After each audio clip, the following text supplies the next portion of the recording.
খাগড়াছড়ি যাব, ক্যাম্পিং করব চেঙ্গি নদীর ধারে, আরও কিছু ইন্টারেস্টিং স্পটে ঘুরব, সঙ্গে যাবে কিছু অ্যামেজিং মানুষ, তাদের সঙ্গে আপনাদের পরিচয় করিয়ে দিব।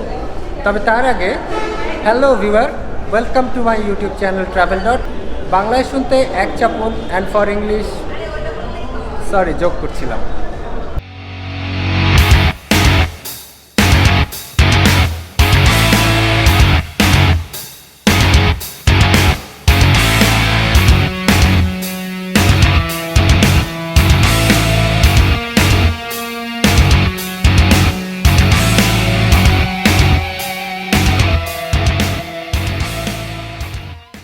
And finally, last but not the least, আমাদের প্রাণপ্রিয় সেতু দাদা। এক্সট্রিম ট্রেকার্স অফ বাংলাদেশ যারা চিনেন তারা সবাই সেতুদাকে চিনেন, তারপরে যারা চিনেন না তাদেরকে আমি পরিচয় করিয়ে দিচ্ছি। সেতুদা বাংলাদেশে বলতে গেলে সবচেয়ে পুরানো ট্রাভেল গ্রুপ, আপনি হচ্ছেন হেড অ্যাডমিন। এর বাহিরেও সাজেকে আপনার একটি রেস্টুরেন্ট রয়েছে যার নাম ফুডানকি, প্লাস একটি রিসোর্টও রয়েছে যার নাম মেঘাদ্রি। এর বাহিরেও আপনার একটি ট্রাভেল শপ রয়েছে যার নাম হচ্ছে ইটিভি ট্রাভেল শপ। হ্যাঁ, তো এত সাকসেসের পর আপনার কি কখনো মনে হয়েছিল যে আপনার গ্রুপে আপনার সঙ্গে আমি ট্রাভেল করতে যাব?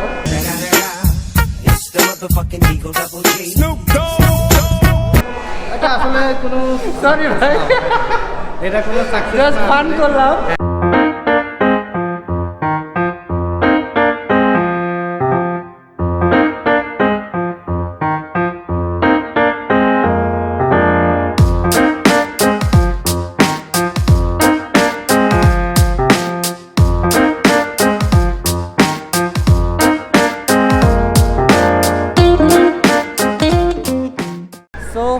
রাত 12টার গাড়ি 1:45 ছেড়ে আমরা খাগড়াছড়িতে পৌঁছেছি সকাল 7টায়, আর এখন আমরা যাচ্ছি এফএনএফ রেস্টুরেন্টে।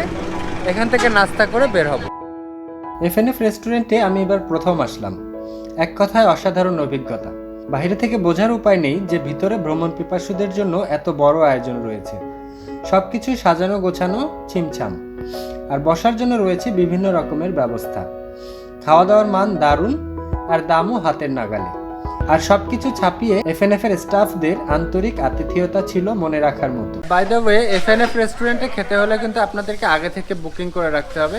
এখানকার হোস্ট উজ্জ্বল ভাইয়ের নাম্বার আমি ডেসক্রিপশন বক্সে দিয়ে দিচ্ছি, যোগাযোগ করে আসবেন।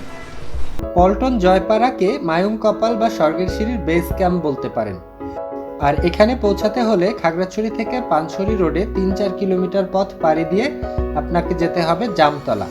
সেখান থেকে জামতলা ঘাট মাত্র 5 মিনিটের দূরত্ব।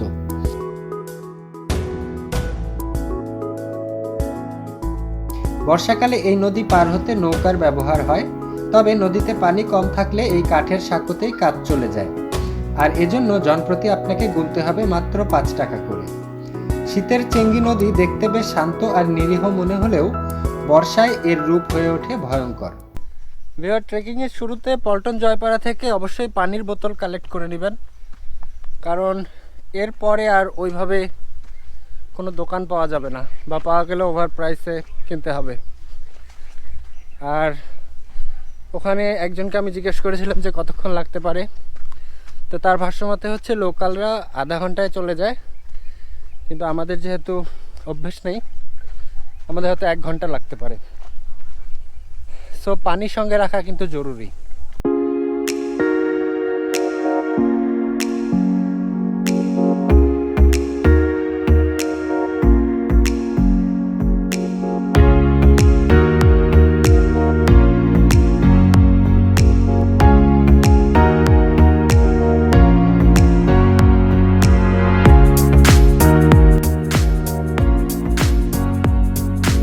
পল্টন জয়পাড়ায় শাকিল ত্রিপুরা দাদার বাসায় আমাদের ভারী মালামাল রেখে আমরা বেরিয়ে পড়লাম মায়ুম কপালের উদ্দেশ্যে।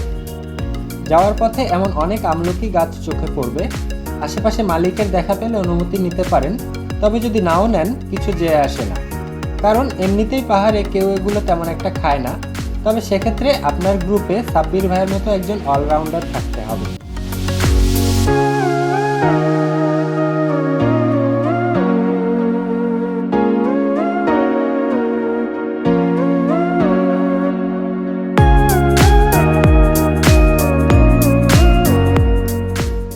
দুটো জিনিস হতে পারে, হয় যতটা সহজ আমরা শুনে এসেছি স্বর্গের সিঁড়ি পর্যন্ত ট্রেকিং করা ততটা সহজ মোটেও না, অথবা আমার ফিটনেস জঘন্য। স্বর্গের সিঁড়ি নামটা ট্রাভেল কোম্পানির মার্কেটিং গিমিক ছাড়া আর কিছুই না।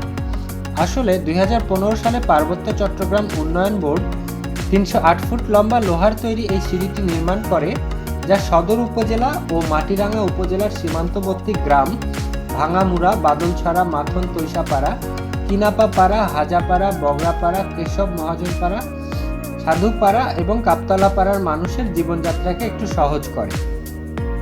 লোকাল ভাষায় মায়ুং মানে হলো হাতি আর কপাল মানে মাথা, এজন্যই পাহাড়টির আরেকটি নাম হচ্ছে হাতিমুরা। ট্রাস্ট মি, যথেষ্ট স্ট্যামিনা লাগে।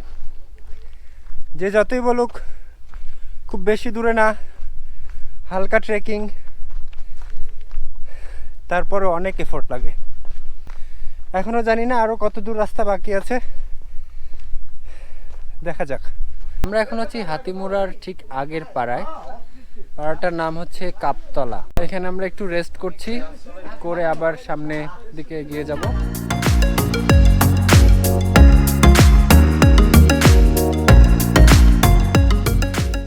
আমরা স্বর্গের সিঁড়ির দোরগোড়ায় চলে এসেছি।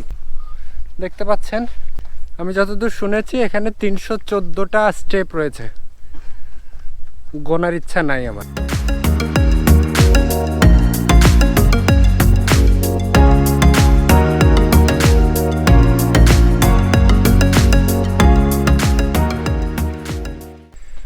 ওঠার টেকনিক হচ্ছে উপরের দিকে না তাকিয়ে একটু একটু করে সিঁড়ি উঠতে থাকুন। কখন শেষ হয়ে যাবে বলতেও পারবেন না।